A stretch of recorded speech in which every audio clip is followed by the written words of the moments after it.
Hi there, dear CEO, founder, business owner, overachiever, leader who wants to win and achieve. I am that person. I grew up unconsciously, unintentionally believing I had to be the best at whatever I did, whether it was first chair violinist, running track, academics, going off to college, working for a corporation, being the top salesperson, starting my own businesses, racing my bike. It was always about being the best. And yes, that helped in many ways, but it also exhausted me because I always believed there was something that needed to be done and there was the next thing that I needed to achieve. And if I rested, it wasn't for long to really appreciate my wins because that never seemed like enough. Enough meaning I wasn't enough, that my success was who I was becoming, and that success almost took my life. Many of you know my story. My story is that I was hit by another cyclist in a criterium race in Chicago, and I didn't know this happened, but I had my skull cracked open, all my ribs crushed, my lung punctured, my temporal bone broken, and I was lying on the side of the curb on the road fighting for my life. And I was put in a coma in order to hopefully survive. I was not supposed to be here. I was not supposed to survive, but God, the universe had another plan, and I am here. And I am here to help those who are like me, believing that their success and winning is the most important thing.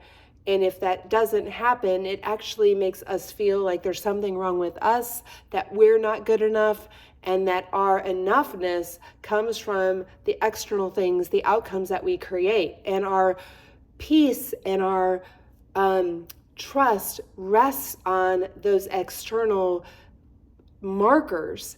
And it's something we're actually taught in school, no blame or shame. And so we've just not taught ourselves to check our beliefs about who we are and who are we becoming that have nothing to do with the outcomes.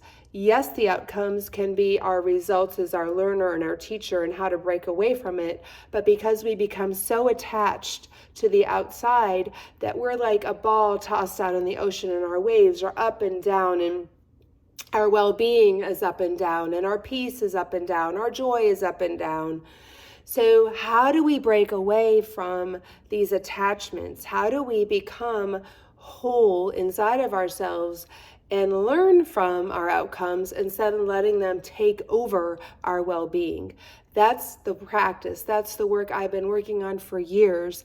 And I would love to support you in learning how to learn from your results, but they aren't, the result isn't who you are. And that's part of the Enneagram work that I teach for myself and my leaders. Our Enneagram, if you're familiar with it, the overachiever is the 3, and many leaders are 3s. Our culture is a 3 culture of the United States. And being still to know ourselves is really not something a 3 wants to do because we don't like to sit still. But growth for ourselves requires we get really uncomfortable.